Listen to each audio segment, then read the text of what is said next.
Hello, everybody, and welcome to At the Bar With podcast. I am Brett, your host. As always, I am here with my co-host, Stacy, and on the back screen, streaming in from Sacramento, California, is Patrick. Now, today, as you can see, the Vikings gear, we have a special guest. We have a super fan, Vikings fan, Diggz Garza. Diggz, can you say hello to everybody? Hello, everybody. All right. Diggz has got his own beverage of choice, and it is one of these North High Tonics. It is a THC beverage. I don't know what they taste like, and I won't be able to know for quite some time, but tastes like skunky weed. Skunky weed. Tastes like watermelon water. So Stacy's having his usual Minnesota grown beer, basically, in a koozie. Got to have one of those for the bad boy. Thank you, sir. And what are you having, Patrick? What's on the menu for you? My go-to, just the regular old Golden State cider. That is a good cider, isn't it? It is. I go to the grocery store and I'm like, maybe I'll have beer tonight. And I'm like, I just like cider way too much. So that's what I do. I just get what I want to drink. I'm doing kind of a cider drink, but, it is my usual, the poor man's black velvet. But in light of our Superfan being here, I wanted to do it in a red Solo cup type of deal. Superfan cup. Bring you back to, the tailgate line and having one of these. So that's what we're going to do. Don't traumatize him. You might have to pay $5 for a cup. Oh yeah. So Mr. Diggz, tell us what is a Superfan exactly? Well, someone that plays Halloween on Sunday to watch the fight. All the costumes, the face paints, and then you got to go cook outside and all. It's kind of like camping on Halloween. in gold and purple. Yep. Awesome. So Diggz, I saw that there was I was doing a little research. And I know most of all the stuff about you and what you've done, and I think there was an article in Sports Illustrated where they were talking about the VWO, and Really? You had a little interview going on. Maybe it wasn't Sports Illustrated, but it was something. And you said that your first experience was not that great at the Vikings game. Oh, well, there was a couple of bad ones, but the Sports Illustrated thing, that was a guy, George Dorman, who wrote a book about Superfans. Yeah. And he was from Sports. He wrote for Sports Illustrated, I think, and that may have been what you saw. Yeah, I wonder what story that was. I think it was. I think you went there and you you had to go out, or you didn't have your ticket, or there was some issue with your ticket stub, or you had left and they wouldn't let you back in. There was two stories like that. One story was I just drank too much, and had these stupid old cutoff sweatpants that the pockets are flimsy. Somehow my ticket stub had fell out once I got in the stadium. That's the one. Yeah. So I went to the wrong side, the wrong aisle. I had the section right. It just went down the wrong steps, and I went and told these people they were sitting in the wrong seats. They said, "No, you're not." They showed me their ticket. I'm like, okay. And as stupid as I was, but adamant that I was in the right spot at first, I kind of made myself look like a fool. And then the security got brought down, and then they took me up. The cops said, "Get out of here." How far into the game was it? Not even kickoff. Not even. Oopsies. Yeah, it was pretty bad. And then I remember walking out of the stadium, slamming my helmet in broken pieces. I'm like, why did I do that? But it was only put together with hot glue gun. I was terrible at first. And you've got a Vikings helmet that he glued some horns on, so that's pretty much that was your look for a while. Yeah. Still wear that? You still rocking the helmet? No. I just do a little kind of like where they do they do black, but I do purple and then a white in the middle of it, and I wear a hat. It's like it's too heavy. There's too many other cool super fans doing it right, so I don't have to anymore. Yeah, yeah. So how did you? I mean, going back to what Stacy initially asked you, how did you like we all probably grew up Vikings fans, watching it on the TV with our maybe our dad or not. Mine wasn't around, but like my heroes were. Fran Tarkenton and, the Purple People Eaters, because I go back a little ways. But, I never thought like I was going to dress up and go to games and act silly until it just kind of happened. And I was like, okay, this I could roll with this. What was your kind of moment where you like, okay, I like the Vikings. I don't want to watch them at home anymore. I want to go to games. I want to maybe dress up, do some partying. And like, when did that kind of click? What happened when I got out of the Army, because I realized I didn't get to go as a kid or do none of that stuff, right? And so when I got out and I start working, I'm like, hey, you got a job. You can afford these tickets. Why don't you get you some tickets? And they were $50 back then, right? I don't know what they were. I can't even tell you. But we was up in the 200s in the Metrodome somewhere in 98 when we first got them. Mm-hmm. Then I start seeing y'all, Sid and Steve Bayless, some other guys, Super V-Man, Cheer or Die. And I'm like, Brian Moss, yeah. I can do what those guys do. And I see everyone's tattoos, and they're maybe like this, right? Yeah. It looks like you got a couple of tattoos I'm there. like, I'm going to show these guys what's, because I would wear a towel, and I'd cut it up. And it was kind of like a Mike Tyson play on things. I just cut a hole in it, go on, let's go be bad. Mm-hmm. Mm-hmm. Throw this thing to the side. So I'm like, hold on, I got this big belly right here. Let me so I wanted to have the biggest Norseman tattoo at the time. That was going to be my way to compete with those guys that were cool and get on TV and all that stuff. And I'm like, I'm going to go show them a big tattoo. So that was kind of my thing to start Superfan, is realize I was an adult. Now I can go afford things and I can do some things. And it was fun. That's awesome. So you were, go ahead, Patrick. No, I was going to say it starts out like that, and then it just gets way bigger because you find yourself part of a community, doing charity, all sorts of stuff. We could talk about that later, but go ahead. What were you? Yeah, Patrick was a riot. I remember walking down Washington one day with my backpack with 240s in it, and I see this guy with his horn. It was just wild. It was fun, and there was a guy preaching on a bus. It was all the flags. It was the best time. It was like, I have to be a super fan so I can hang out with these people. Did you wear glitter like Patrick? No. Stop bringing up the glitter. Geez. I cut up jerseys and shorts and a little bit of face bond. It's easy what I do. Mm-hmm. Yeah. And God, the Washington Avenue parking lots. So they're all, real estate now, but back in the day, there was that long strip from the depot all the way down to Bobby and Steve's, nothing but parking lots. Mm-hmm. Everyone had their, and I was like really a huge fan. I lived 2 blocks from the Metrodome. So I would just walk to games, but I was like admiring people that had cars and big old buses, and, they did the box trucks, and that was a blast. Like if you didn't get a chance to experience that, you missed out on a lot, because it was so much fun. It was back when things were affordable, correct there, Patrick? You could actually pay for a lot more affordable. A lot more affordable. We could pay for parking actually, and it wasn't. God, what is it now? Yeah. I think it's like $50. Yeah, just to park. Street parking, I think 35 on part of the process if you want to go to Minneapolis. Yeah, it's exactly. So how did you exactly meet Patrick with that? Well, that day in the parking lot, I saw him. At the glitter store.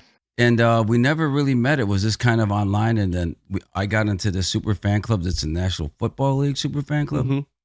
Found out Patrick's a part of it. I always kind of knew, right? Because Sid, this other guy, was in it.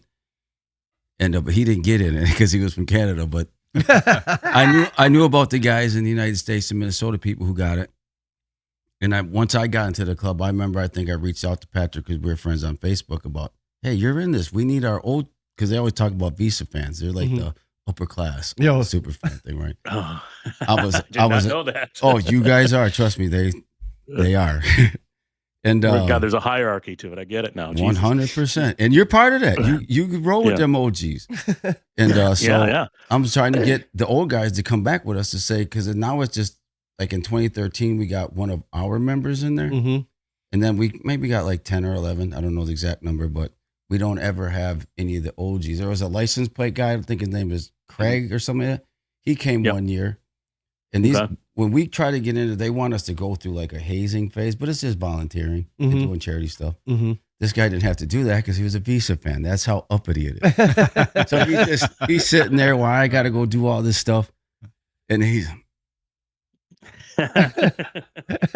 got his coin, he's got his patch, and I'm like, son of a kicking back. Or the Kurt Urban or Kurt, is that his name? Something like that.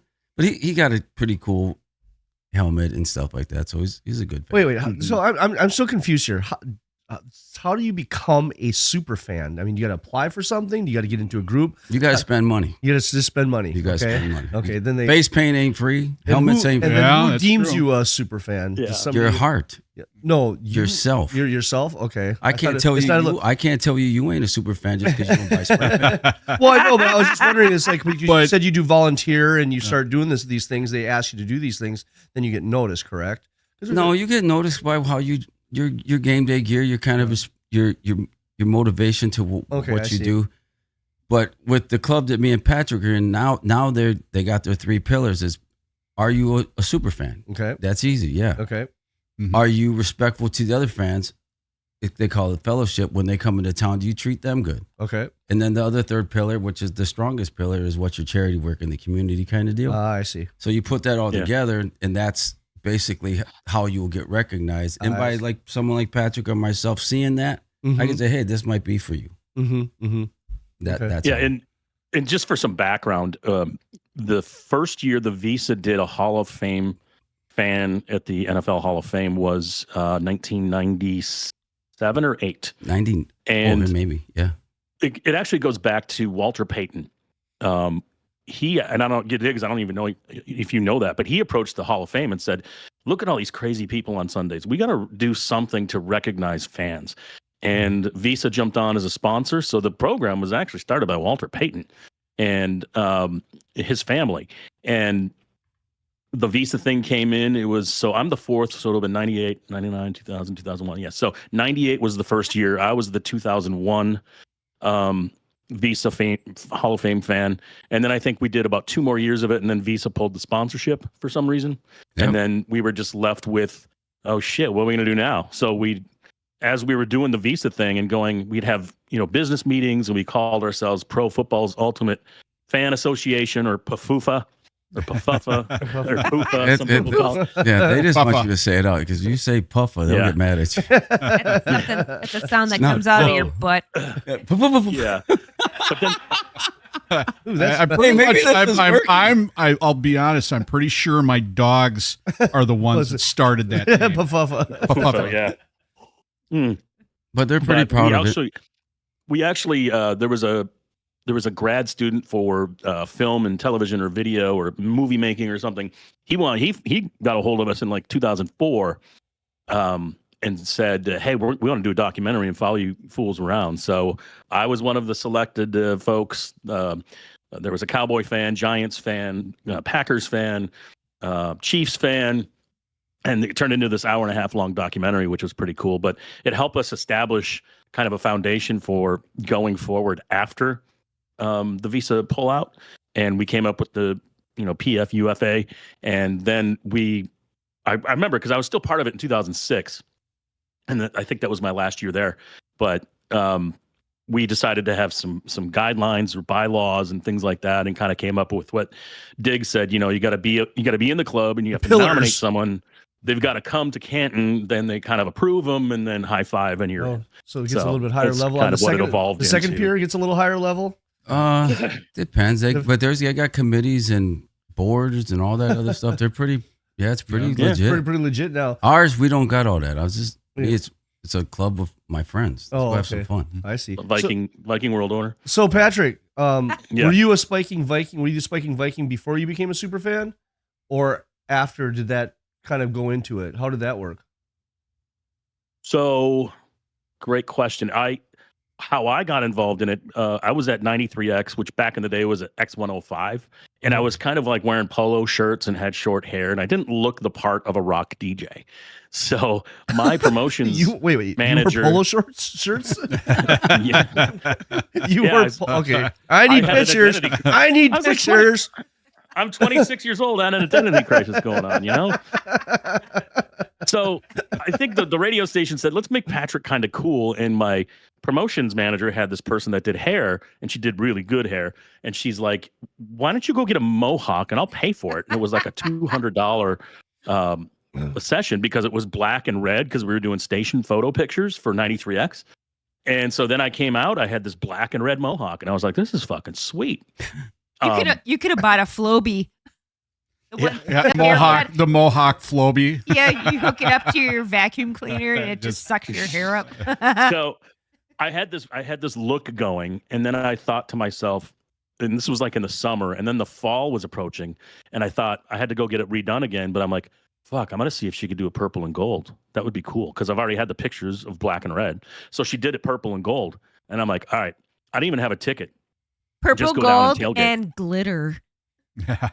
Shut up with the fucking glitter. Gee, it was festive. Jesus Christ. Okay, sorry. It's not funny anymore. Yeah, and you're laughing though, right? You're laughing. You got paid to kind of do that. Yeah, but that was fun. I mean, I remember going over to your place and you're putting all that stuff on, and glitter or not, it was cool. It was really cool. Yeah.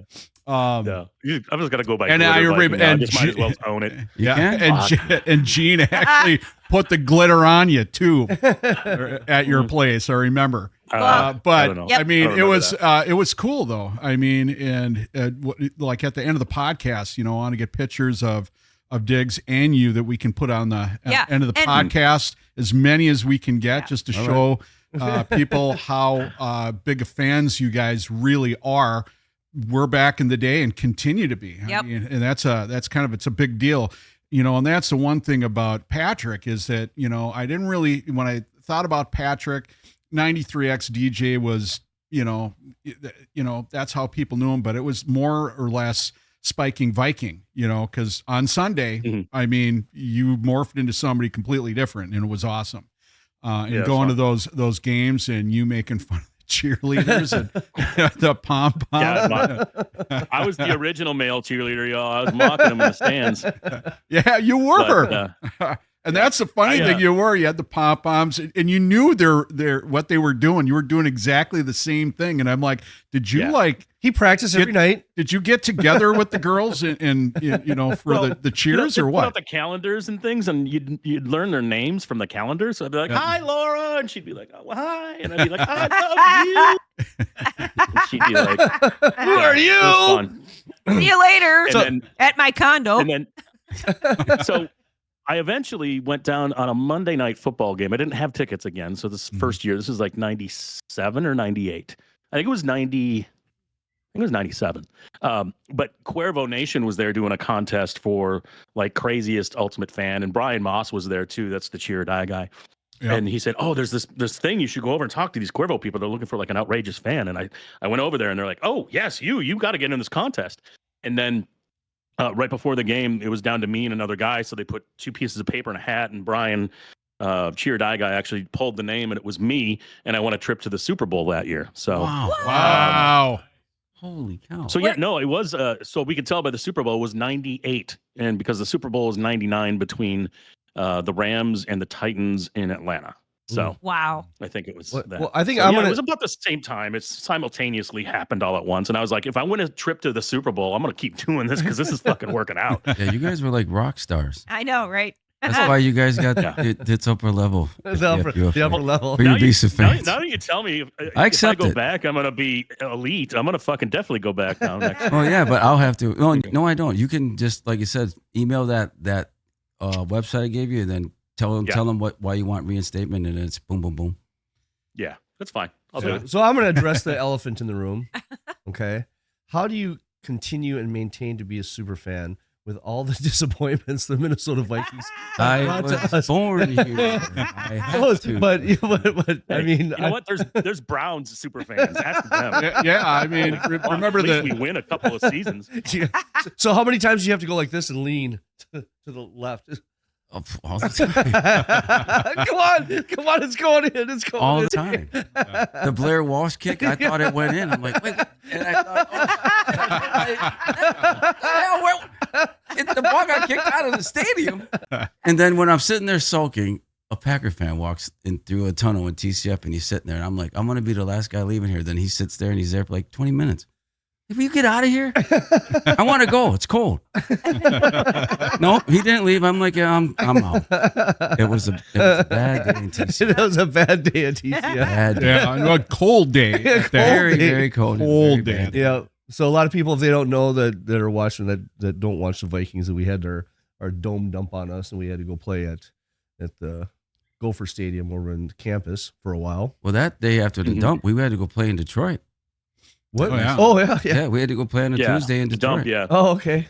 But then, then we had to go TCF after all that. Yeah, okay. Stuff. So let's go ahead, Patrick. I got one regret in my life is I like Diggz. I never got to go to a game when I was younger.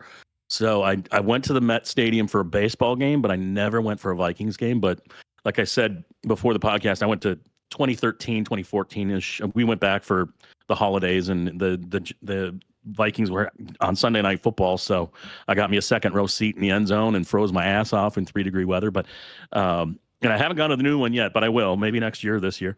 But yeah, I wanted to like check the list. Like I've been in every Viking stadium, and I just come on, Patrick, you got to get back here. Yeah, because I'm beating you. Same thing with the Vikings. I didn't go as a kid, but I did go to one Twins game in the Met Stadium, and no Met Center to a concert, but no North Stars. So yeah, that would be great if with all the here's what I think should happen is Patrick needs to get his butt down here for a Vikings game this 100. fall, and Diggz and Patrick, we tailgate here and head on out. We get one of those big Uber rides and go out there and see a game, get tickets, and we can hang out. And the super fans, I can watch this stuff and see how have it works. Fun with you. So when you're a super fan. Okay, and say a game is at noon. Mm-hmm. When did you start going? What time did you leave in the morning to get down there to start partying? All of that stuff. That varies, and because we've been in 7 lots in the last 11 years. Okay, and so some lots when we get switched to, we're always a new kid on the block, so we always kind of find our way. Mm-hmm. Some days we had to go overnight, spend the night in the parking lot. Oh, really? Spots, just first to get come, it. first serve, so we can at least have our little 5 and 5. So you got a little 10-card little spot for us, but we're too big for that now. And oh wow, yeah. Well, there's not a lot of spots left. No, and then they just one spot. It's down off of 4th and Chicago, right on Kitty Corner, isn't it? And that one area that's kind of directly across from the. Oh, those 2 little lots, but we're not in there, and you small. can't do nothing. You can only have an 8x8 tent. Wow. And when you're trying to walk through there, you have to walk through people's tents to get through things. Mm-hmm. Wow. Yeah. So I'm like, this ain't tailgating. This is sardine. This is sardining. It's invasion of privacy. It's what it is. If you're going through their tent. Yeah. But we had a corner bar lot that was outside the tailgate kind of area, but the owner of the property allowed us to do it. But then they sold it. So we got booted out of there. And we know him. We was about to be Bill. Not have nothing. And then the 2 days later, a friend of ours who knows some tailgate experience people that are all over the NFL, and we got a spot where they leased a house for a party. Yep. They leased a parking lot. It's a block away from the stadium. Oh my God, it's perfect. So we got a spot, and it's like 12 spots that way, 12 spots that way, and about 30 feet in the middle. So it's you know what? Yeah. It's better than nothing, and it's good. It's the best we've ever had since Washington. That's great. Yeah, I mean, you're a block away. That's fantastic. Yeah. I'd be loving that all day long. So you have season tickets then? No. I've had them in 98 and 09. And then in 98, I don't know what I said. I got to save my money for the Super Bowl. Mm-hmm. So I didn't want to get the playoff tickets. I had to save every dollar I could because I was going to Miami. Mm-hmm. Mm-hmm. And then we got psyched. I cried, ran through a fence, did all kinds of stupid shit. And then I'm like, all right, I'm not getting them. Then I just went a little bit. And then when I got in the VWO and met Sid, he was always would like sublet me some seats. And if he found out people around him who were selling tickets, he could always get them. And then I could get them from him. So it was always pretty cool and convenient. And then, 09 was the last. Oh, no, I don't got season. Well, being a super fan has its perks. Yeah. So, and that's awesome. And I love it too. And I love watching football, especially, the home games, and sit there and watch. And I'm always looking for the super fans. 100%. Always looking for them.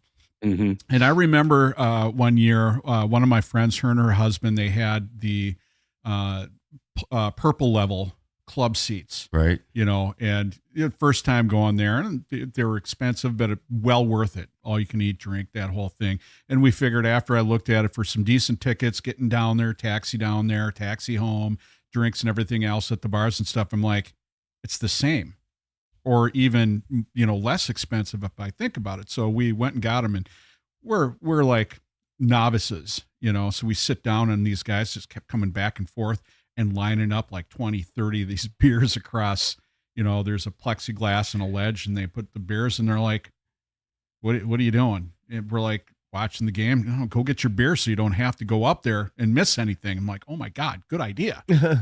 So you'd get your beers and do that. But it was fantastic being at the club level. You could see everything and the cameras and everything else. It was quite an experience. And they always focused in on the Superfans too. Everybody that's dressed up and painted, there was always, and this isn't the stuff that's on TV. And those are my dogs coming downstairs to say hello. But it was always a super fan, like, yeah, and it was awesome. So who's the ultimate super fan? Who's your favorite super fan? No, the two guys that wear the suits all the time. I've met them guys a number of times. They wear Ragnar and Floki. The guys that look like Vikings? No, they just wear the purple. Oh, they're not the purple pimps no more, because pimps the brothers. The purple brothers. The purple brothers. Yeah. Well, I suppose who happen to be pimps. I suppose the biggest ultimate super fan is the guy that drove the Harley, the Ragnar. Yeah, Ragnar. That the guy who owned that motorcycle, it wasn't a Harley, it was a Suzuki. It was a Suzuki? Yeah, it was I forget the name of it, but it was not a Harley. Oh, I thought it was a Harley. I think he had one when he first did it, but the one that was tie-dyed colored. Yeah. His name is Todd Glocky. He actually was my roommate for about 9 months in that garage. That bike was in my garage. Oh, really? Oh, wow. I'm like, oh, yeah.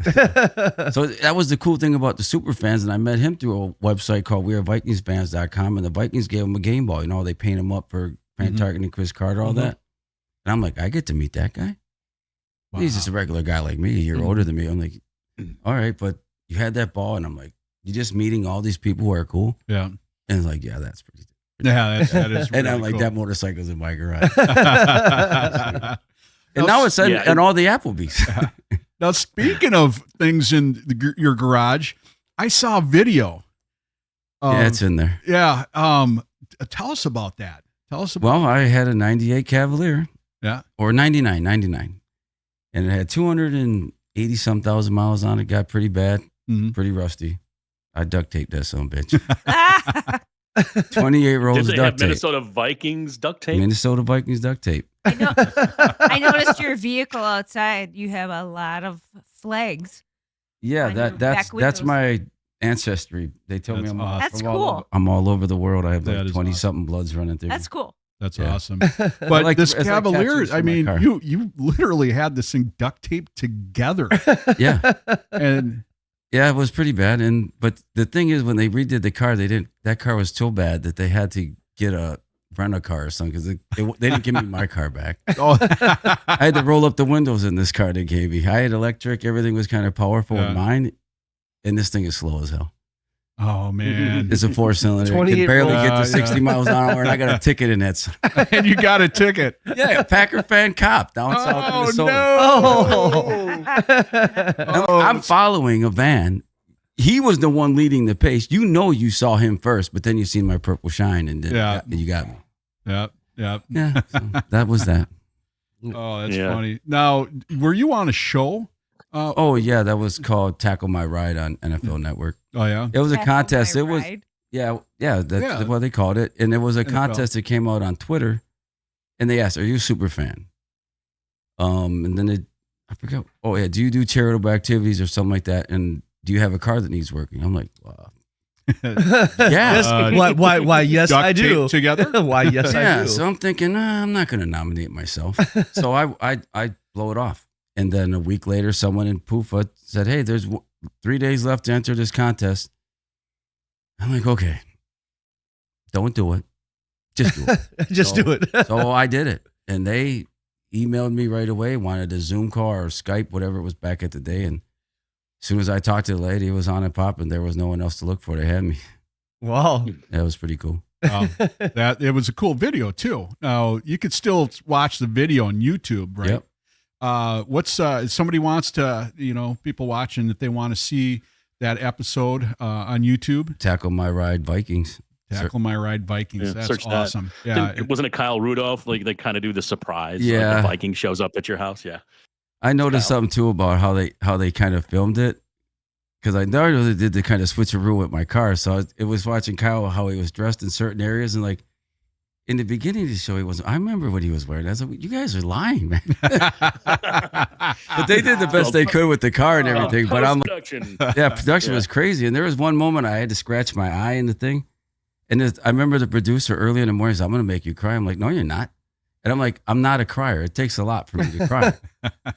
And when you tell me you're going to do that, that's your agenda? No, sir, you're not. You're not going to manipulate me into doing anything. Mm-hmm. But that I saw their moment. I'm like, that was cheesy as hell, dude. Nice the only time you cried is when you didn't go to Florida. That was bad. Or throwing your helmet down and that was just more pride and being stupid. The cops, I was trying to just, but as soon as they let me go and walk and let me go out the door. I'm glad they didn't chase me. So do you have a craziest tailgating story that you can share with us? Or like the craziest tailgating story, or like the most fun, like the epic, like you will never forget this day. They're all fun because that's the one thing about tailgating, you don't lose. True. And the best part about once you kind of actually learn about fellowship and we're all the same, just wear different colors, right? Right. When I go to the game, if we win, I celebrate for us because that's what I love the most, right? When we go to football. But when the other team wins, your friends are winning. So why wouldn't you be happy for your friends? Exactly. They're going to come to the parking lot. Yeah. No, why? Then that's not a really good friend of yours, and you don't respect them. Yep. Well, and that's what Stacy had asked earlier. How being a Vikings fan, we're a tortured franchise, right? Like, how do we keep doing it? And that's why it's there was a van I used to go to. It was called the Viking van, and on the side it said "Win or lose, we still booze." And it was always that hurts too. You know what I mean? But if that's what you want to do, then great. But there's also good food. There's they had the sculptures, the sculptures where you could pour the vodka. The ice sculpture, ice sculpture. Now they got the courtyard. You just it's almost like I would go down there and have so much fun, and then people are like walking away. I'm like, what the fuck? I'm like, oh fuck, we get to go watch a football game now. This is awesome. Because you were having so much fun before the game. You're like, you kind of forget, the real entertainment's still to come. Holy fuck, I'm in heaven. And then, like Diggz said, if you win or you lose, you're still kind of going back out. You're shaking hands. I had hosted a few of the fellow NFL Hall of Fame fans, so. I've had Packer fans. The Titletown Clown was with me, and they beat us, and it was fine, But it was just like I've hosted other fans from other places. Raider Ron, you want to talk about ultimate fans? Raider Ron had gone to every home and away Raider game for something like 12 years in a row. Oh, jeez. There's a couple guys with incredible streak. That's a lot of guys money. On 800 games. Every game. A Chicago Bears fan. 800 I can't get into the Metrodome. And I'm like, I got you, bro. I got you. So I got him his ticket so he could keep his streak alive. But and then when I moved to Sacramento, he lives in Southern California, but would come up to Oakland for the game. So even a home game for him was still an away trip. But he was super gracious, gave me a ticket to him to one of the Raiders games when I got here. We played the Bears. So I bought like a cheap McFadden jersey at Target, and then I got when we played the Bears at the Metrodome, I used to have this teddy bear, and I'd have a purple noose around its neck, and I would smack it, or I would walk down the hallways, and I would have it on the floor, and I would just be kicking it forward as I walk. That thing. I don't know. That was it. That was when you said you dressed like a Raider, right? Yeah. Yeah, I wore a Raider jersey in Raider Nation. You don't wear other jerseys in Raider Nation. You just fucking don't. They don't. You don't. They don't. And that and Philadelphia. Philly and Oakland. Oakland are the two places. Nope. What's your favorite tailgater food? Anything my wife makes. Because she's wild. Yeah. Good answer. Good answer. But the real answer out of that is her pork chops. So I call them. Well, her nickname is J-Pock, so I call them Pock Chops. and they're wonderful. So she is she a Vikings fan? Oh yeah, she's better than me. Oh, she's Really? She's the cook. She's the organizer. She's the one that got all the equipment. I just show up. Wow. I mean, I was a rah-rah the drinker party guy. That was kind of like, I was, the esprit de corps. All that shit. Now that I've gotten older and calmed down, I love her. right. I love her already. Yeah, she's pretty awesome. And you didn't meet her at a Vikings game, did you? No. Okay. No, I did not. But his wife is great too. Yeah, she's a good cook. She's actually won a fan contest in 2011, and we got to go down to Cancun. Really? Wow. Right on. I didn't. Yep.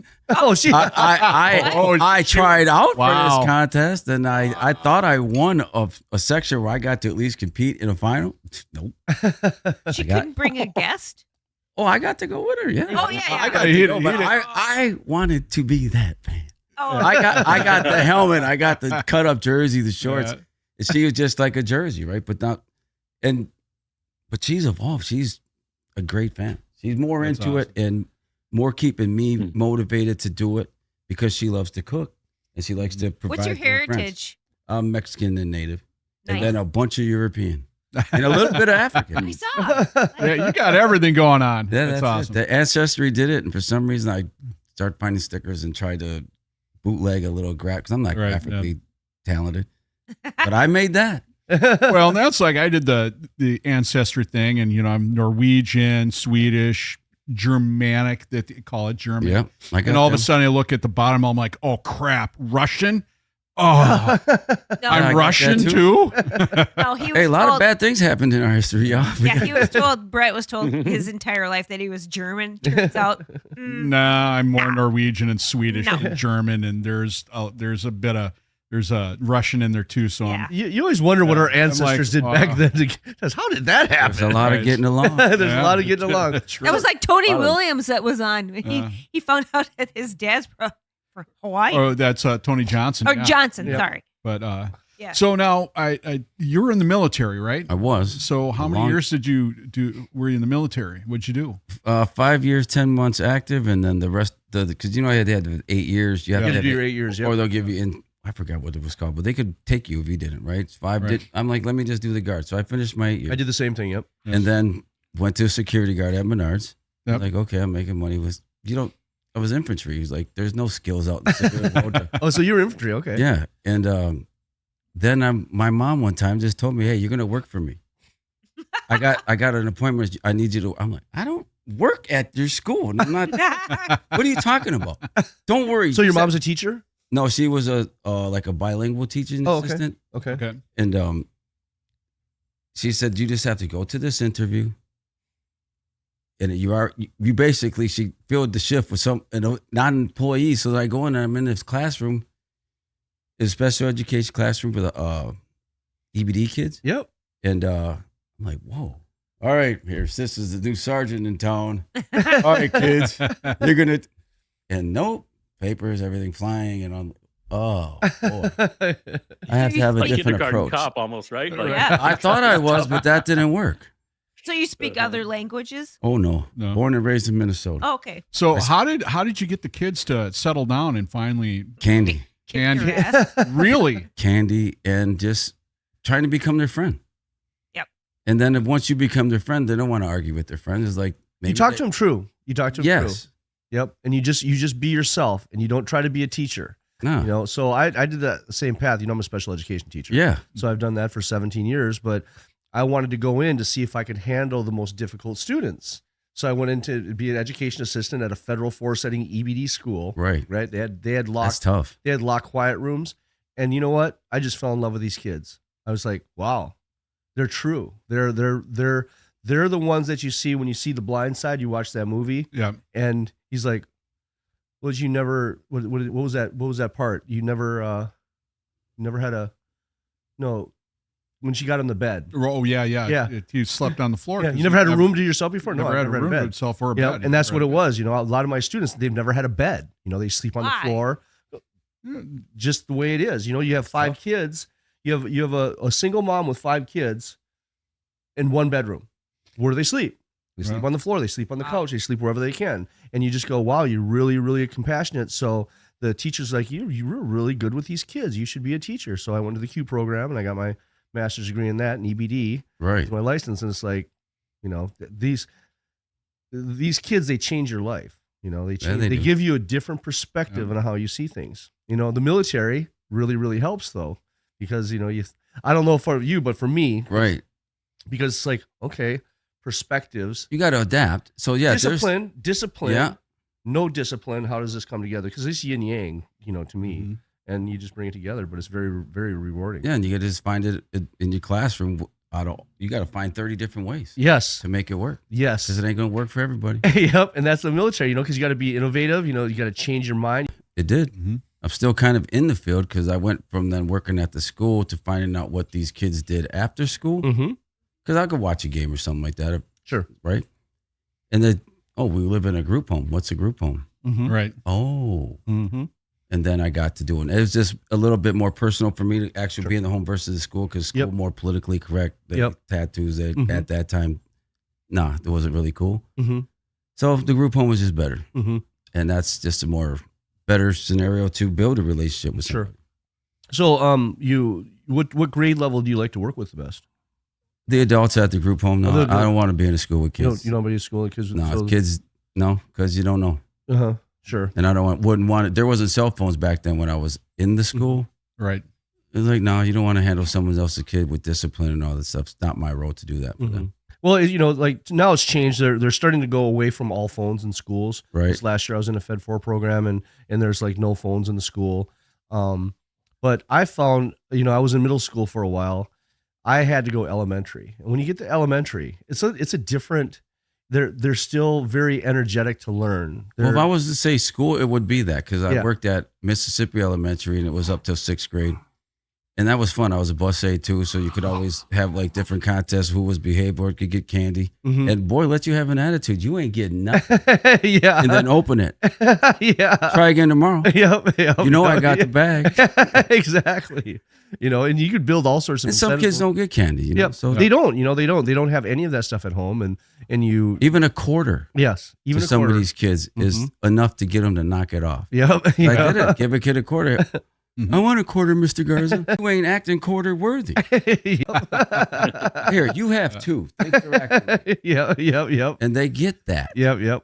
So they do, because it's the life is a barter system. Life is a barter. It is. You have to negotiate through your life, and that's kind of teaching them the first skills. Yeah.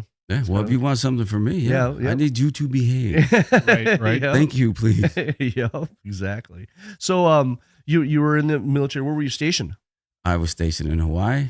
Nice. If I could have stayed there the whole time, they make you move all the time. Yeah. Right. Yeah. Oh, so tough being in Hawaii. Well, actually, it's expensive there, though. But that's what I hear. It is, but when you're in the army, when you're military, you don't have to spend all that. Your food is free. Your clothes are free. Your bedding's free.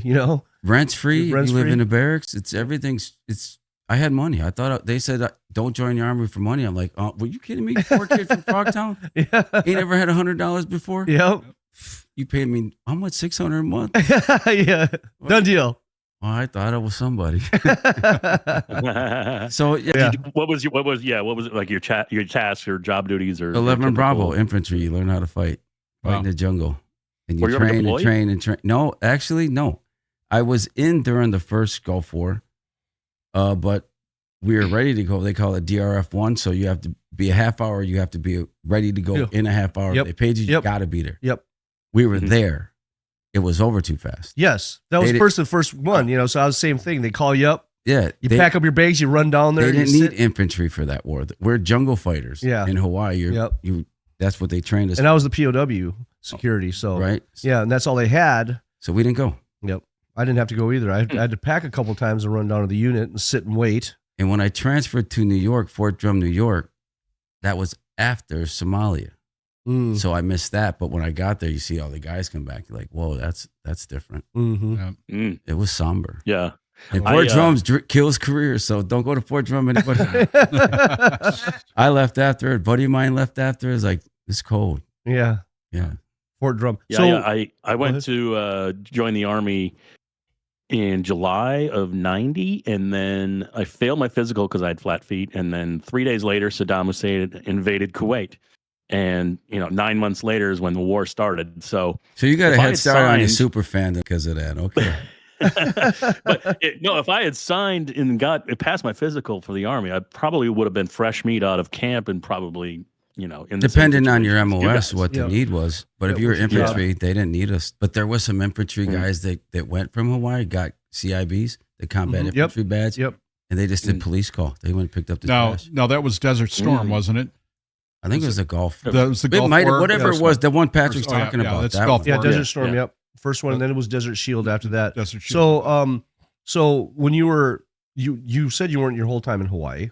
Yeah, then I went to Fort Drum. Oh, you went to Fort Drum after that? Fort Drum, New York. Okay. It's upstate New York, kind of by like 80 miles north of Syracuse. Okay. Yeah, it's cool. I love Syracuse too. Yeah. My first tattoo was a Syracuse tattoo. So what makes Syracuse is it a lot like Minneapolis or college town? Yeah. College town, yeah. And I was in my 20s. Yeah, so oh yeah, I bet. Freshly divorced. Got married when I was 19 like a dum-dum. And the sergeants would tell me about Jody. I'm like, who's Jody? Oh, your girlfriend knows. I'm like, don't you say that about her. She only loves me. Oh. And that wasn't true. It wasn't true. Jody was real. So where did you go to basic? Fort Benning. Fort Benning? 1989. In 1989? Yeah, like I said, he got a head start on me. Yeah. I was at Fort McClellan, Alabama, right down there. Oh, it's hot. Yeah. Oh, it was hot. Ooh, hot and then cold in the morning, boy. But yeah, the great experiences, right? Yeah. What did you, what was your, in the infantry, what did you shoot? Were you in I was a horrible shot. See these glasses, the bifocal up? I would probably needed glasses inside the womb. If I struggled the first time, I didn't hit. You had to hit 23 out of 40 to qualify, right? Yeah. It took me all day to do that. Oh, really? And I got 26. I thought I did something too. I thought I won a Super Bowl. But then there's something called an EIB. It's an expert infantry badge. Yep. It's not the combat one, but it kind of looks the same. It just don't got the feathers and the wreath. Yep. I'm like, I want that because I'd always see the guys EIB, airborne, air assault. Mm-hmm. I want that. Mm-hmm. In Hawaii, they have air assault school. I got that. I'm like, okay, 2 more. Mm-hmm. I couldn't shoot. Yeah, so you just couldn't shoot the marksman tag. Everybody wanted the sharpshooter. You have to shoot 36 out of 40 to be even qualified to go out for the EIB. Yep. I'm not going to ever do it. So we had a bad story for that one too. We have a week called, I forgot what they call it, but we had to go try to qualify. You had a whole week to qualify. It's Friday. I'm trash. This guy says, let me go shoot for you. So we just kind of go up. He jumps in, bam, he starts shooting at my targets and stuff. I get it. I got busted because I guess I qualified too early. I don't know what the hell happened, but someone says, someone told on you, blah, blah, blah. I'm like, oh. I got busted a little bit. I got in a little bit of trouble. I had 4 weeks of basic where I couldn't leave the barracks. Uh-huh. And I had to buff the hallways all night and do all the cleaning shitters. I didn't. I did. I had to clean. Oh God! Stupid. And then guess what? They made me do ever again. Never again. And guess what? They made me walk back to the range, which was about 5 miles away, and then get there and have to redo it. And then I'm like, I could just be out here wasting bullets. Can't see because every time I get the glasses fog up, I'm trying to. I could hit the 50-meter target all day. And the 300-meter target is the best. I hit that son of a bitch every time. On one of the last runs, I hit it 3 times.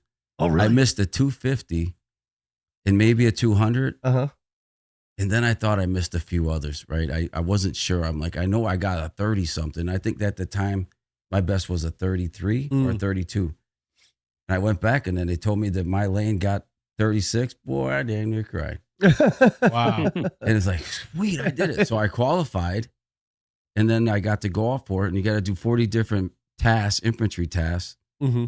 You can make a couple of different mistakes and redo it and get it, but if you do one wrong twice, then you're out. Mm-hmm.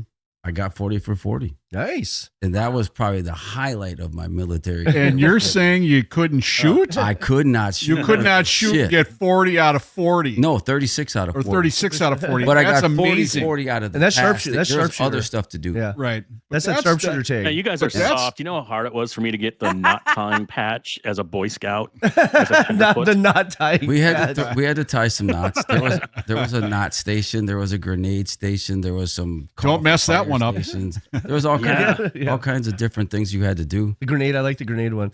The one thing you don't want to hear at the grenade station was, "Oh crap!" Yeah, it was just a fake. Or oops, fire in the hole. No, Patrick tied a knot with a cherry stem.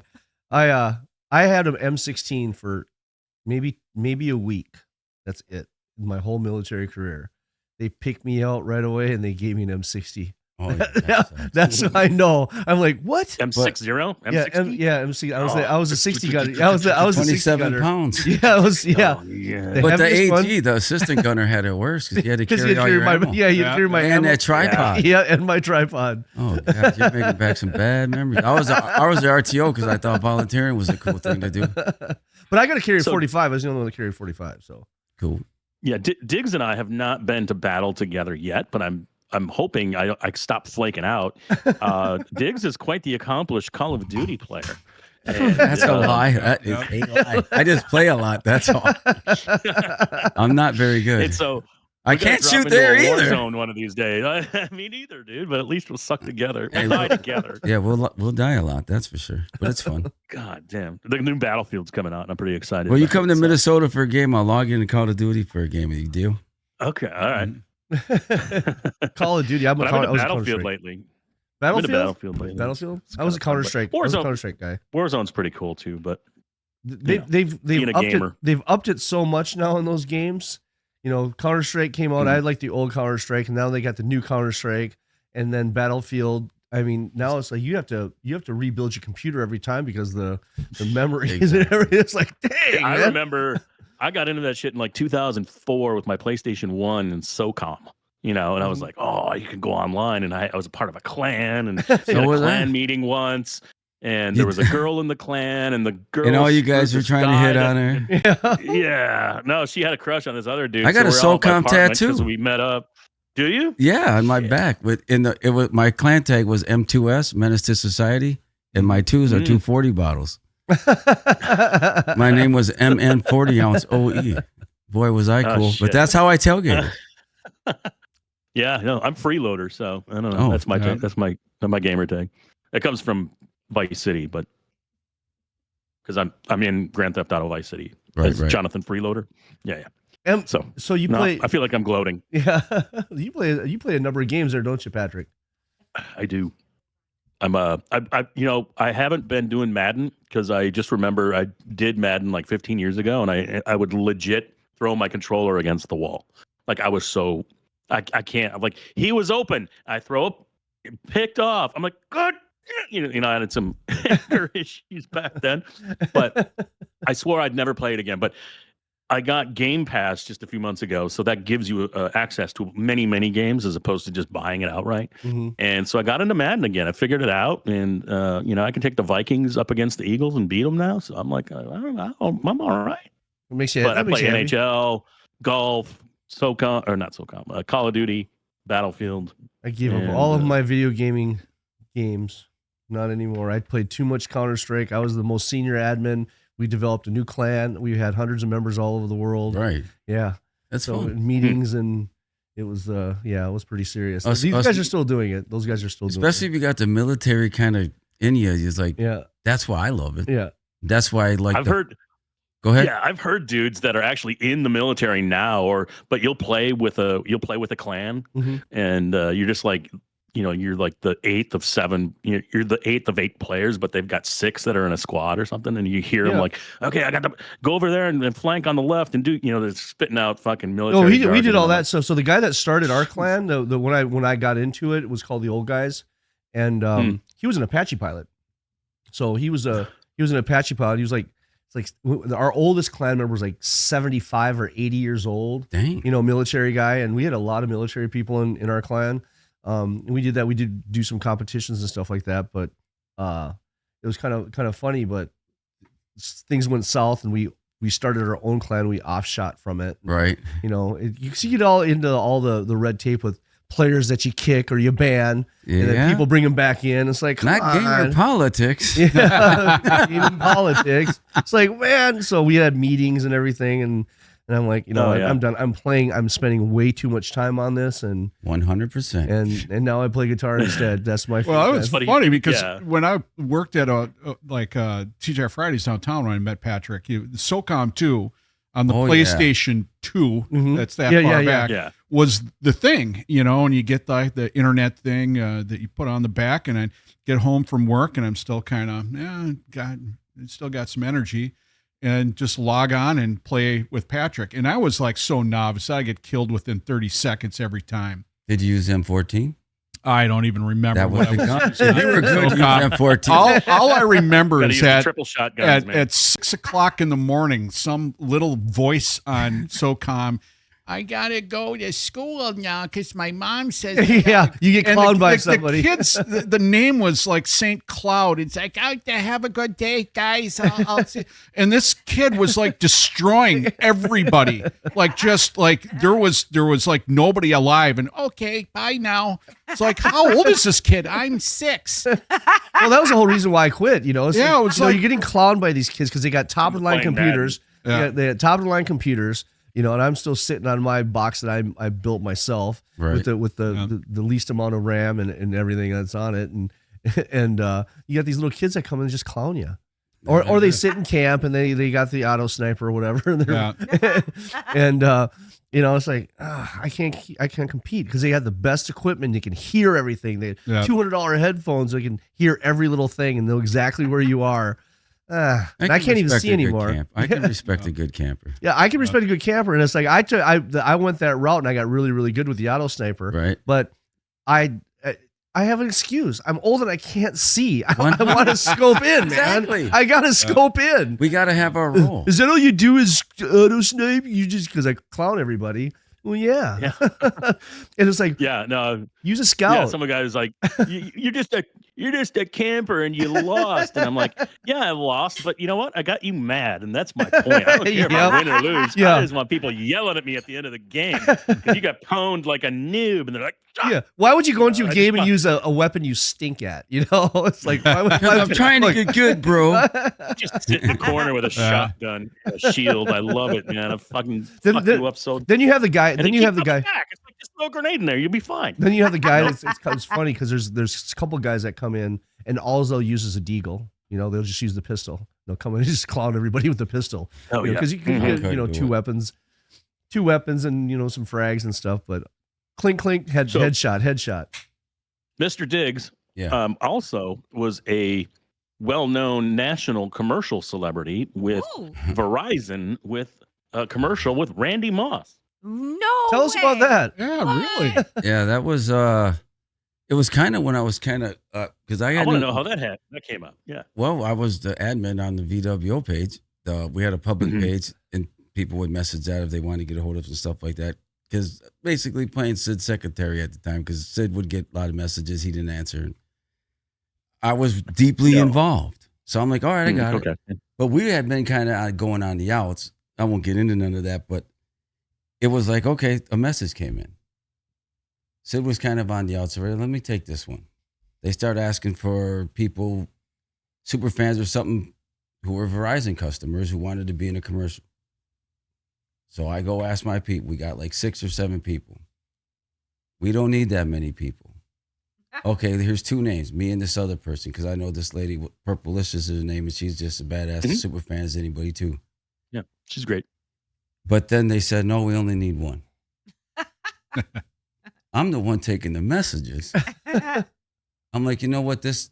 I kind of had a tough year because Sid was someone I looked up to. So it was him being on the out sucked. So I'm going to take this because if this is done for me, then I want to go out like this. All right, I got it. I'll do the commercial. If you need the family, you need a rah-rah or something. I didn't know Randy Moss was going to be there. The rumor came out the day of when I showed up there.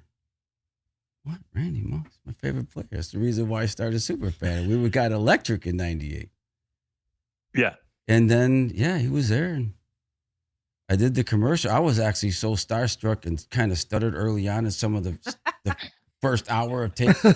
I was just timid, soft, nothing. And they made you take the shield off of your I had to take the shield off because you had to look like a human being and have eye contact, the audio would have been jacked up with the face mask. Gotcha. And but we took a break. Me and Randy are just stretching. And who's taller? Oh, he's taller. He's taller. And Randy started coaching me up. He's like, hey, wait, when you become a grandpa one day and you're talking to your grandkids, you're going to want to tell them about this story. So you got to give them all your energy. He paraphrasing, but it was kind of like that. And I'm like, okay. All right, motherfucker, right? That's what I said. Because I'm thinking like this. You remember when, on NFL Films when it said number 84, don't stretch? I was just thinking that we're stretching, right? I'm like, I'm going to get his ass. So they go, pop. I thought 84 don't stretch. And then I walked off the camera.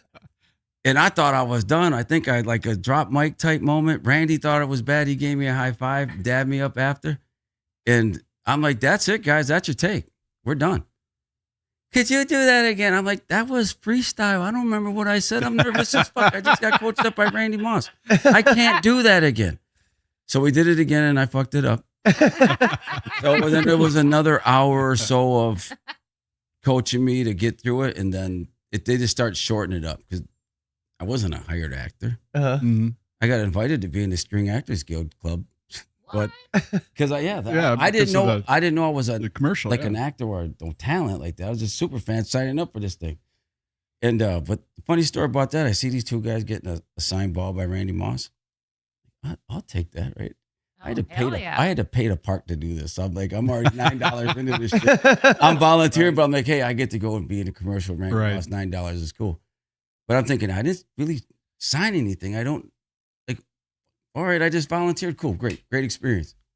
But I did end up getting paid for this. And then they sent me the application to join the Screen Actors Guild. I'm like, I ain't no damn actor, man.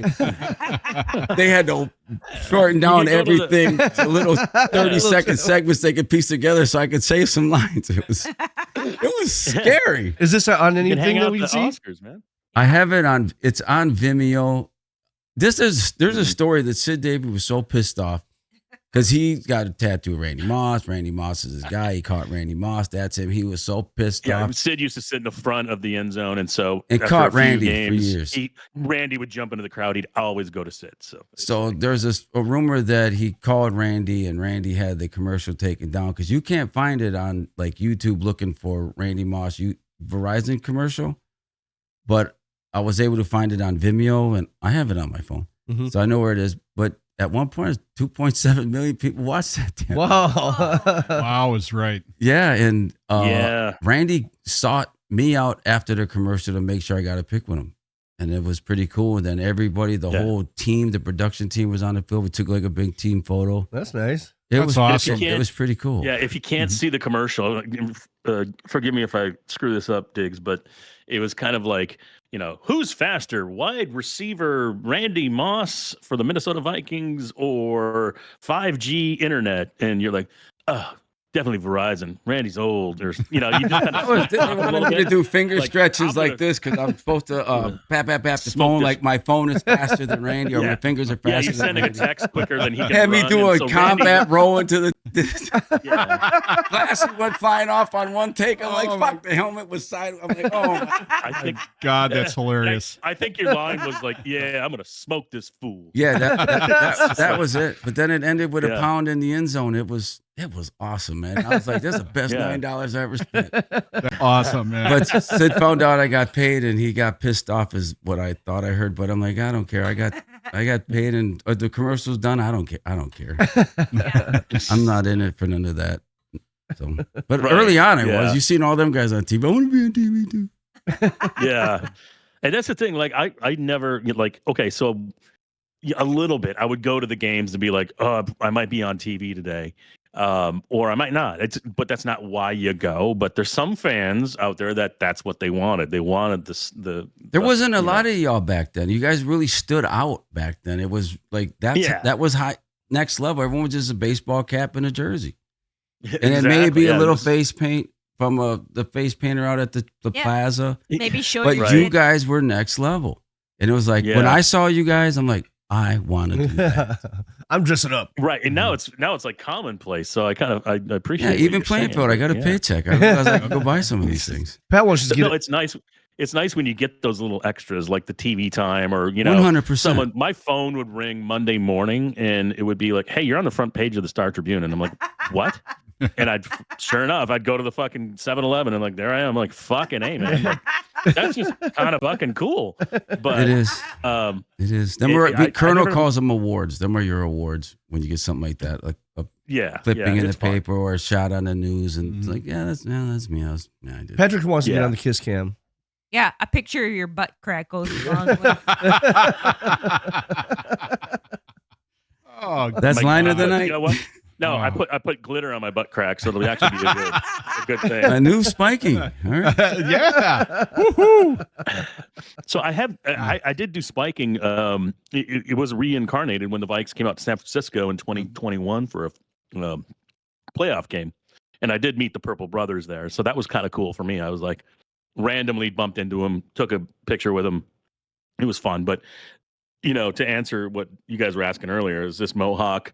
Yes, it's the base of something that could happen at any time. And so, like, if an opportunity landing strip better happen. That's all I'm saying. It's the landing strip. Yeah, you because I remember going to the games with Patrick, and you get the 4-pack of tickets from 93X and go and hang out with him, and he was like royalty at the pregame festivities. Like royalty'd walk in and he's strutting around. People are like, spiking, hey, spiking. And he's like, yeah. He's doing like the finger gun stuff to people. And then I got, come on, that's douchey. I didn't do that. No. No, but it was it was like that. You walked through and everybody called him spiking, and it's like shot ski. And I'm like, what's a shot ski? He goes, no, you're going to find out. And I found out the ski with the shots, and you did that, and then that was the Viking van people, Yep, and then the great thing about the shot ski is it would lay flat, and so Diggz, you've probably seen this in action. Oh, 100%. There's like, so when you all tilt back and you do the shot, but when you tilted back on this shot ski, it said Packers suck. So you can picture people doing that, and it was fucking awesome. Oh, it was great. And then even you see this really cool ice sculpture, and Patrick's, I'm like, wow, that's pretty cool. He goes, thanks, Patrick. put that your best. just hang out underneath this spot, and then all of a sudden a bottle of Rumplemints that you weren't seeing, but he sees it, and he pours it in, and all of a sudden you're like, and next thing you know, you're like, oh, great, I got to walk through this now. But I mean, it was one of the coolest experiences I think I've ever gone through is a Vikings tailgate with a super tailgate, fan. Patrick. First off, man, you mastered that. You were the bomb. Did. You were absolutely the shit. Yeah, Patrick. I mean, it came from the Vikings were hard to in the NFL too. Diggz, I'm sure maybe you've run into some of these issues where like there's radio stations have to be affiliated with the Vikings. You have to pay like to talk about certain things or put their logo on things. But I was basically the logo of 93X because I was just that guy. I was also on the radio station. So when you saw me, it associated people with 93X. It's very clever marketing, but we didn't have to be KFAN and pay for the rights to talk or promote the Minnesota Vikings. So we had a tailgate party. It was off of Vikings property, of course, on Washington Avenue. And so that just opened up a lot of doors. So I've got to thank 93X a lot for allowing me to do that and host those 93X tailgate parties. But them were awesome. Eventually I got a talking to once because I'd show up at the 93X tent and I'd sit there for 10 minutes and go, okay, give me a bag of free shit. And then I would just go throughout the rest of the Washington lots and, give people cups and, I'd have a concert. I'd have a pair of like really good concert tickets. So I'd scope it all out. And then at the end of the 2 hours, I would give it to whoever I thought, looked like they would enjoy a concert. You know what I mean? And the one with the biggest boobs. No, Nah. I'm talking about the people that like were, okay. look like maybe not struggling in life, but just, just ordinary folks. So that's who I would like hook up. That's cool. And but we had cups and we had footballs. We had custom spiking Viking yellow and purple fucking Nerf footballs, and I've got like 2 sets of cups with my likeness on it, and it was really fucking kind of cool. Do you have a bobblehead? Yeah, that's a good question. We need a bobblehead. No. We need a spiking Viking Oh, bobblehead. somebody- That would be a great We're gonna have to do I'd that. want We're one. gonna have to have it done. I'm gonna get that. I'm gonna buy. We're gonna do that, Patrick. Yeah. You're getting All your own right. bobblehead. I'm Yep. telling you, Jesus Christ. It's gonna I do happen. have, There are super fans of Bob. with glitter. yeah. Diggz, did you get a legacy brick? Remember when I got a few. Oh, do you? Because they still the have them on the VWO plaza, got a right? few. Yeah, there was a couple of people that passed that we kind of, and then a couple of people donated some money that we put some other members on there, and then but I have one. Yeah, that my family does have one. Yeah, That's I awesome. got one Yeah. on display in my. So legacy brick was when they said, oh, we're going to put a brick out in front of the new stadium. You can buy it. It was pretty reasonable, I thought, like Couple hundred- $150. Something like that. It wasn't that bad. It's like, but They put you're one in brick the, on the in the plaza, stadium. and like you walk on it, and you it's get the a copy floor of the boat, yours. like the electronic Yeah. boat, the sail. There's Like down on Thousands. Hollywood Avenue, and Yeah. in LA, you got the Minnesota version, which is even better, I think. I think Roger's got one you for know, some reason. That's awesome. I can't Yeah, find like- it. I legacy found brick, it that's before, cool. but I couldn't find it. I don't ever go look. Yeah, for I it went. anymore. I went and found it once, and then on a second trip back home, I went to look for it again. I couldn't find my fucking brick. drive Oh, me maybe they rotated crazy. them out. I don't know. I don't know. Yeah. Next thing you know, you're Whatever. in Northeast Minneapolis. Where the fuck? Hell with this brick. Well, so now with you have that other space that you tailgate from now. How long have you been there? And 0 days. 0 days. I put my my feet on the ground the lot today. We went and did a recon at 7:00. Nice. That's military. We do everything. Like that. Nice. I had to see the territory. I saw some pictures. It doesn't do it justice. Is it 11th? Is it like along No, it's on 11th 12th and Street. 7th-ish area? 12th and 7th. Oh, that's There's a that's church a over perfect area. There's a church 'cause and there's a Yep. house. I lived Yep. at 11th. There's I a know exactly yard. where it is. I know exactly. The where yard it is too. going to be like a NFL tailgate experience that Sir Death is going to run. Mm-hmm. Mm-hmm. He's the talent for that. He's going to bring all the people, but there's professional people that lease the property that are going to run it and monitor, do all that other stuff, porta potties, DJs, all the hiring TVs, all that other stuff, right? Then there's a my fence, and then there's a parking lot. They're going to block off us a section of like 20 spots because they got a license to do events, and if we rope it off, we can tailgate there. But Nice. the rest of the lot is just park. Park. You're a block Yeah. away from the stadium. You can't tailgate there, but you could come walk. Our area is kind of free, but the yard area, it's a $50 wristband. All you can drink, do Shit. photo So for booth. $50, I mean What? that's dirt cheap for 100%. So for one of these yeah, you games. want- That's incredible. And So you, there's a Diggz- parking lot to park at next door to where you're partying. So for $100, you get to eat and drink what you need and be Wow. entertained with the DJ, TVs, and Carl's got pinball. He got all the stuff for kids. Nice. And yeah. photo booths and stuff like that. And then, but if you don't want to go and do all that, we're going to have about 20 spots where you can come say what's up. And So well, all I gotta So, gotta we- say is thank God I know a guy.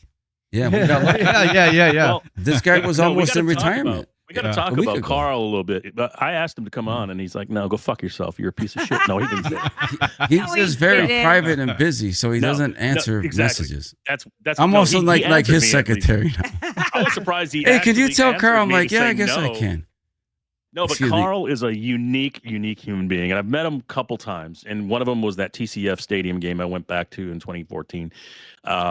But what I've seen that guy do, and what he does for the VWO is actually it's incredible. He is such a giving person, and he is kind of like the backbone of the tailgating and perpetuating the camaraderie of Vikings fans. And he's put himself out there, and he doesn't have to. He's almost like, like the billionaire that becomes a president and just takes a bunch of shit for it. Like, you know what I mean? He's just Oh yeah. Well, He's you always- get judged for he's- his past. he's got It's a good you know, heart. he's got a good heart, and he's been in it for a long time, and he continues just to do it. And I know he's been talking a little bit like he's got a baby and he wants to like maybe stop doing it next year, so this is his last hurrah. But I know that's not going to happen. We got the corner bar. We lost it. We had nowhere to go. We were done. We were done. The corner bar is pretty much done. 100%. You know, and I know one of the managers there. I've known him he was one of my bosses for years. Ari, I know you're watching. And it's sad that, you know, they sold the building and now it's going to be turned into something else like a coffee house or something like that. Carl, they were going to try to buy it, and then Carl was going to be a owner of the lot. So I was like, yeah, it's your tailgate, right? But that dream quickly died, and there was going to be a dispensary upstairs, a lounge, and nothing. But oh well. But Carl brings fucking games and organizes everything. He's got so much. That he found his niche. He didn't know. He kind of was like practicing at the corner bar, I guess, on how to be an entertainer, and he somehow became an influencer, and he got real popular. Event coordinator. He's going to do what he's got to do, and he loves doing it. But when we almost got kicked out, then it's easy to focus on your family. But then 2 days later, hey, these guys want to talk to you. You're available? Like he was a free agent or some crazy stuff, and it's like, oh, why? Yeah, we happen to have no place to go. Perfect. Well, so it was great. I saw him do one of his lives, and he's like, he wants to do legacy shit for his daughter. Dude, I'm just telling you, Carl, I'm looking at you. I know you're gonna watch this, but if you do this podcast, this will live on forever, and it'll be 2 hours of you talking about your life with us, and your daughter will always have that. Yes. So that's my pitch to Carl. Yeah, but I don't know if you come on, Carl. Come on, Carl. Hey, let's do it, Carl. Come on. Yeah, you can do it. You might have to do an outdoor podcast because you would need the fresh air to smoke. Yeah, he's a bit of a smoker, and Brett's a bit of a cop. So I don't know if that's well. You have an outside. I'll be a cop for a couple more weeks, and then I'll be a civilian, and I'm kind of looking forward to it. Okay. So tell us about your lines. Tell us about your lines on the bar. No. Tell us about your personal life. You got kids? No kids. No kids? No kids. Married? So that thing about Randy, me telling my grandkids, sorry, Randy, I don't got no one to tell. Right? But I'll tell the story when someone asks about it. But you have pets? Yeah, I got three labs, a black lab, Radar, chocolate lab, Chapo, and an English yellow London. And then my godson who lives with me, he's got a pit bull. So we got 4 at the house. Wow. I thought we were a zoo here with 2. No, you have a big yard? I wouldn't say big, but we got a fence for one side. Well, okay. Yeah, they got something. It's okay. Steady living. So you got a story about kids though? Is that what you were gonna say? I coached for years, so my 7 or 8 godchildren, like Carl's daughter Rayleigh. She's I'm gonna be her godfather. And help her become a little Olympian. That's his dream. So we'll keep him focused on that and not too much. Olympian in what sport? I've coached football, baseball, basketball. Okay. Like 10 to 12-year-old, 14. That's awesome. Yeah, got the chance to sergeant some kids. Yeah, there you go. Get motivated. So push-ups. Sergeant kids. You'll be tough. You'll thank me later. Shut you little scumbag. But I do know some of the kids. You suck dick. Yeah. No. That's a different movie. Whoa. Arlie Ermy from the Arlie Ermy from the. Oh, holy smokes! I don't know about his army. It's Full Metal Jacket. We're glad you were flat-footed. I'll tell you that. This went from like family oriented to like pornographic all in like 10 seconds. It's a lot less for that for Patrick. Yeah. You got to test the metal of these young people. So you work in a group home now? You like that? I love it. We're at the current group home now. In October, I'll be 24 years. Oh, okay. You've been there for how long? 24 years. Wow. Jesus. So, but the first one I had is an 8-person house and it's $8 an hour. Mm-hmm. I recently just went over 20, right? A couple of years ago. Wow. Like, they made Really? it, right? So I was like, but now the so you're economy's in it for jacked, the so money. $20 don't mean nothing. No, I'm just point of reference. That's totally not it, because it's not in for the money. I get it. I was being serious. It's these guys are great. They're and if you watch the video, they're in the video, and that's kind of what my story was to tell the story of these guys that I'm taking care of, the Special Olympic athletes. My charity thing at the time was polar plunging, that's a direct benefiting Special Olympics, right? Right. Law enforcement's heavy in that. Yeah, very heavy. And so I did that for like 10 years. That was my into P.F.U.F.A. because I was always when my friends got me into it. Then I'm like, I don't want to do this. This is too cool. Jump in, we're drinking. Okay, fine, it's fine. Then them guys quit. I'm like, hey, what are you doing? We're supposed to hang out. We're jumping in the water. Then we get to drink beers. All of a sudden, yeah, you're like $15,000 of charity money, like in 1 year, right? Like, serious. The year that I got qualified for the car, that was the main story. That it wasn't. Was it me? No, it wasn't me. It was my team. My team had raised $15,000. Right.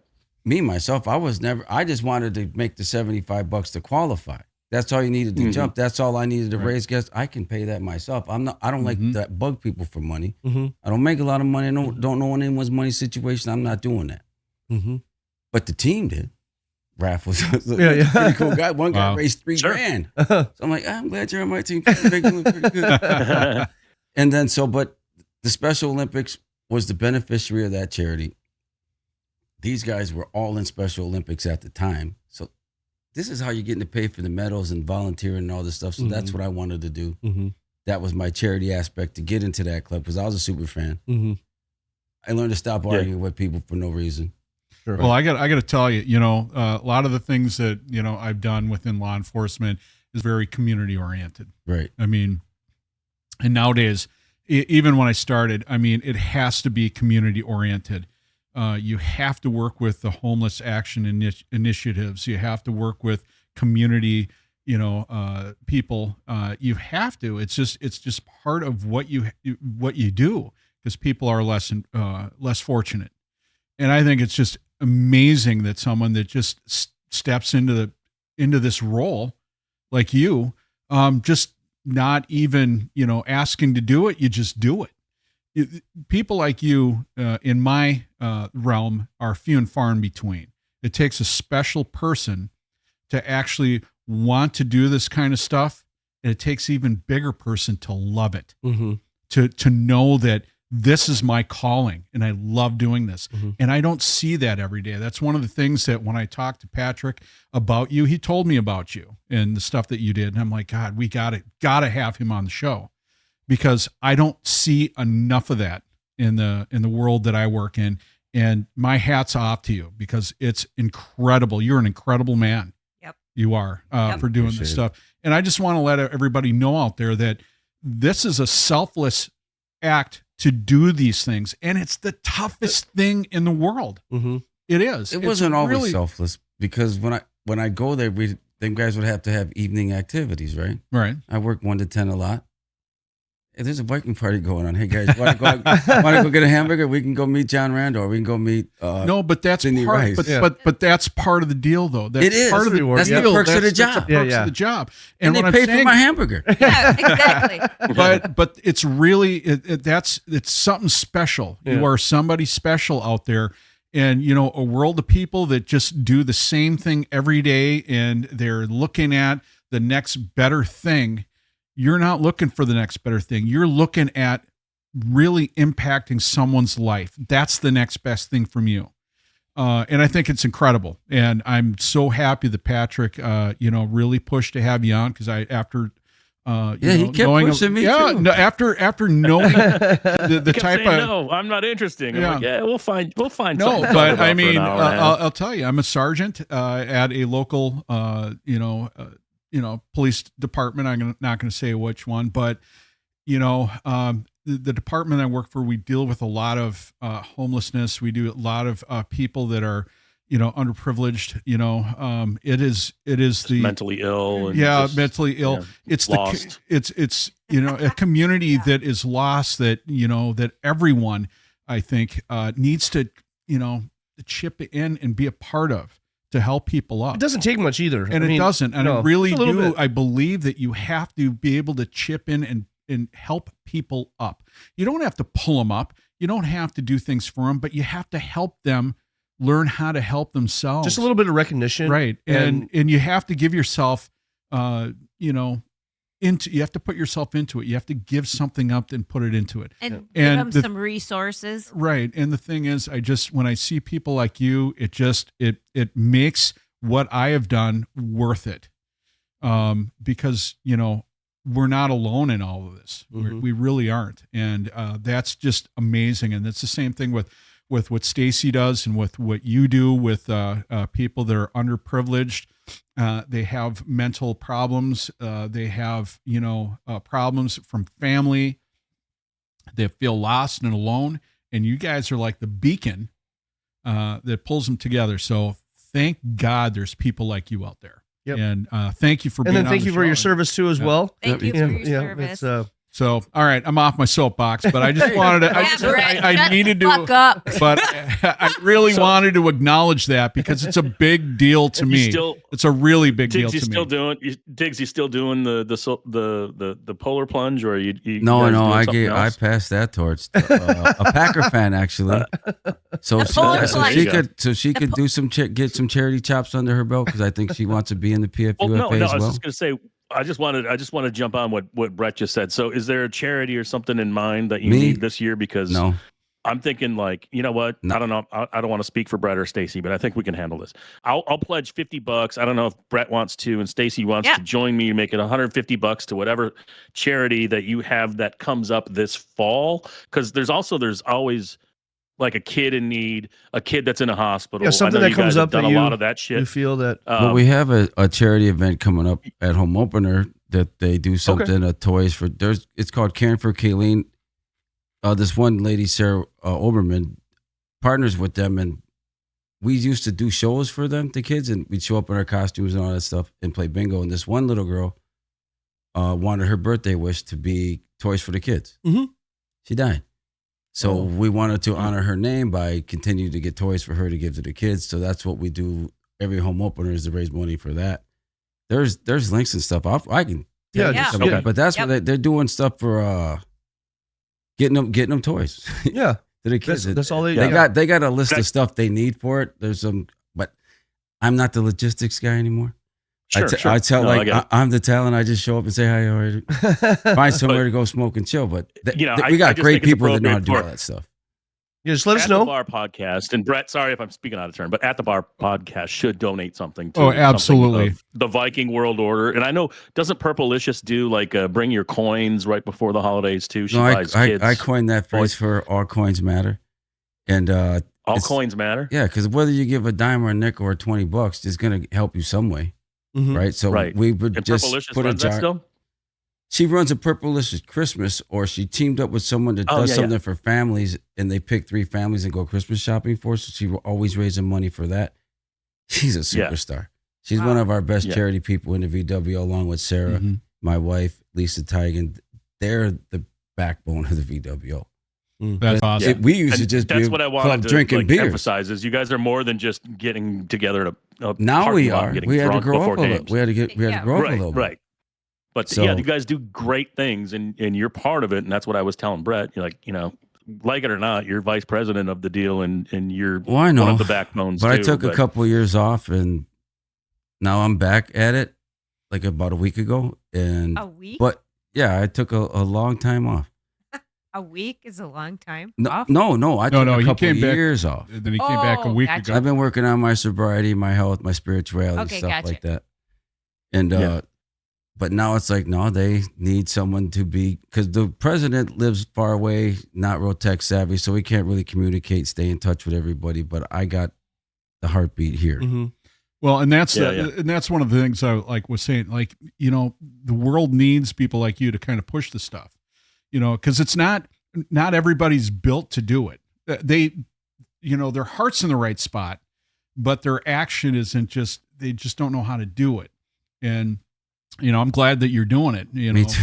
I really am, because now you have an opportunity to be a part of something that is big, that you enjoy doing. The things that you do with these kids is great. And you're the driving force of making things better. Especially, when it comes to volunteering and these things. Everybody should do a little bit. Everybody should do a little bit. I believe that 100%. 100%. Well, Viking fans doing the best we can. There's a lot of great people out there that help us. Like that 14,000 mark. There's a lot of people contributed to that. Yeah. Mm-hmm. And so now when you're doing the stuff, what is the address? Is there someone that, people out here want to give to that? Is that something that we have yet, or is there something that I can put at the end of the podcast? Like I said, I've only been back on the job for about a week. Well, yeah, let's keep in touch with us. Well, here's what we're going to do. What we're going to do is we're going to keep in touch with you. So when you do that, we can actually throw that up on our website. Okay. And try to drive that for you and with you. Could I give someone your contact information? Absolutely. Yes. The lady that would know all that.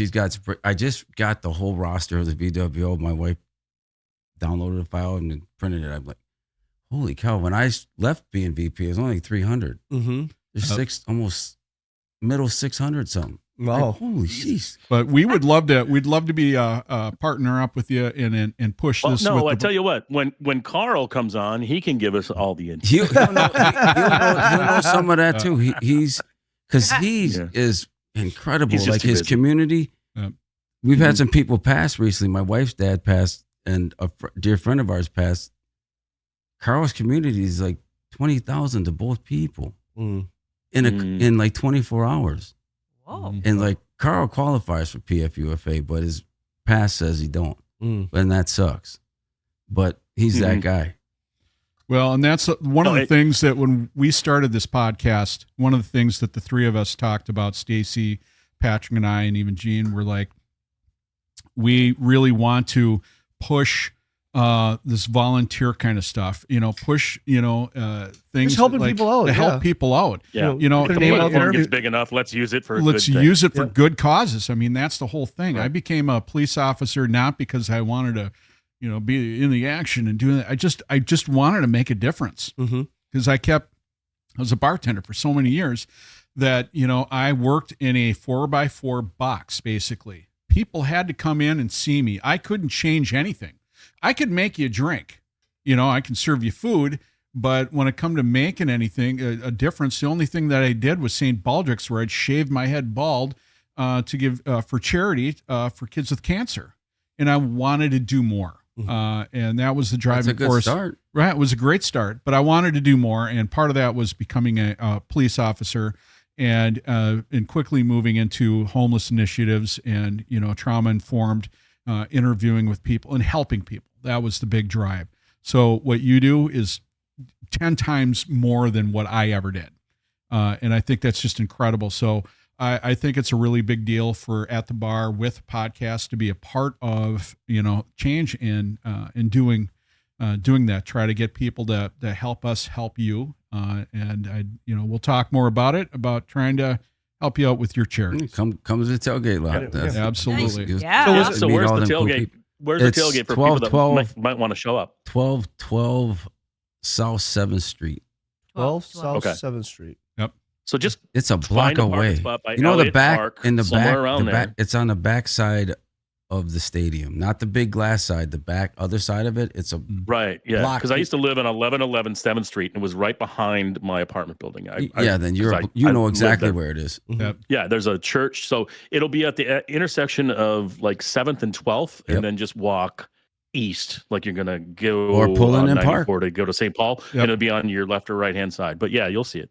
So I would just say to people, 12th and 7th. Yep. You'll see it. You'll hear it. Public parking. So do a lot of people tailgate and stay in partying and all that don't go to the games? Yeah. Yeah. Just stay out there the whole time. Yeah. And that's the point. Oh yeah. Look, people's got some TVs. Because then you get to watch. You get to watch the lot because there's homelessness over there. Yeah. They want in your vehicle. Well, they just go there just primarily just to stay there for the Because tickets are expensive. And we're in their house. We're in their neighborhood. Okay. So, but you got to also be careful for your stuff. Okay. Yep. Okay. Well, I know that neighborhood pretty well. So.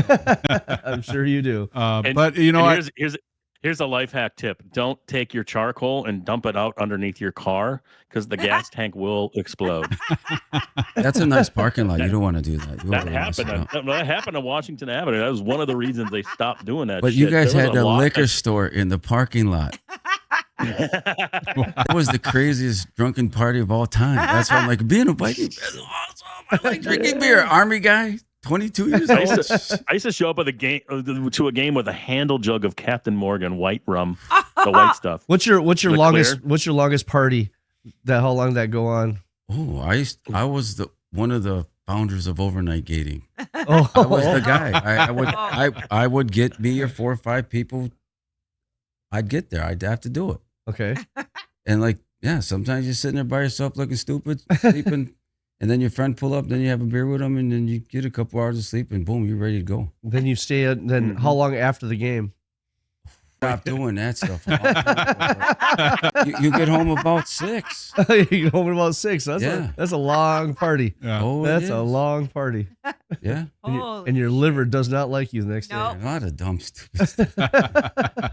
Oh yeah, sometimes you think about it. Monday night football or Sunday night football. You would if you midnight overnighted the night before that. Yeah. Holy shit. That's like there was some of that, but especially if it's in December.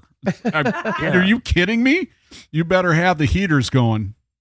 Yeah, it's always different. Stacy asked earlier, is for a noon game, I would try purposely to get there at about 6. 9:30. I would get up. You're late. 6. But I would wake up at 5 to do my hair and makeup and glitter. Glitter.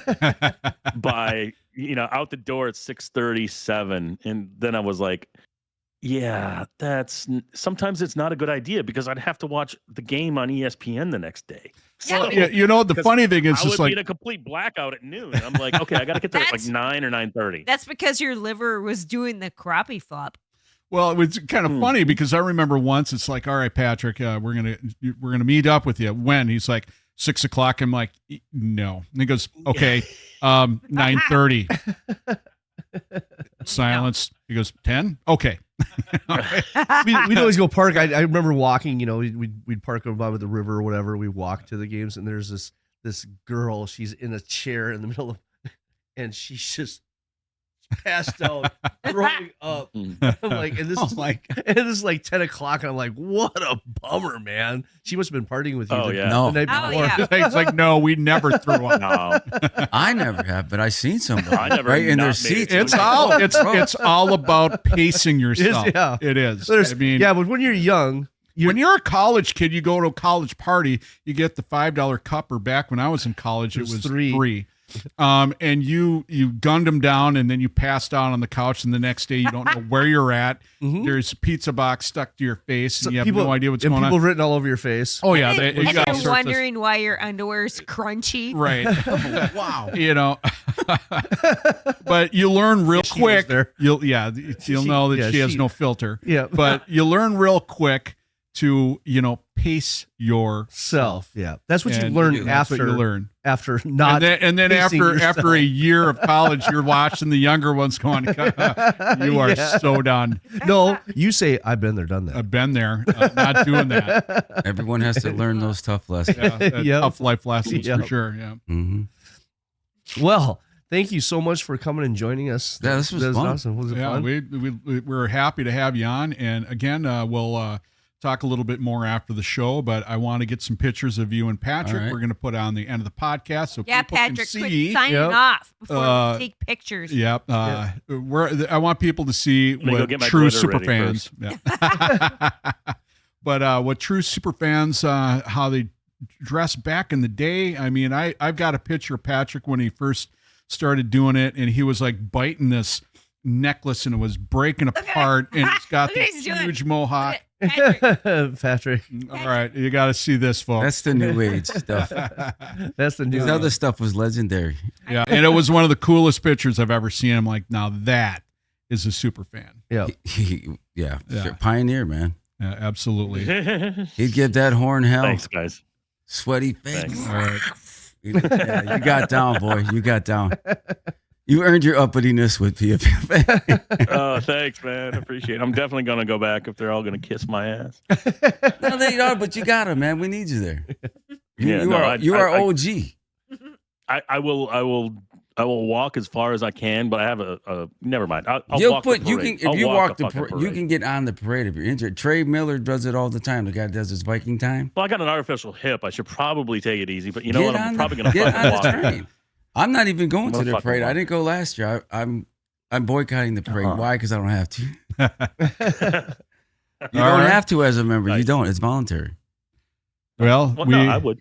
Yeah, Patrick. If you don't know, if you go to Canton, they allow our group goes in the parade, and you got to get up at like 4:30 or 5 in the morning to get downtown by 6 to sit around and wait for your turn, and it's a blast. But the Canton folks, the parade is the shit.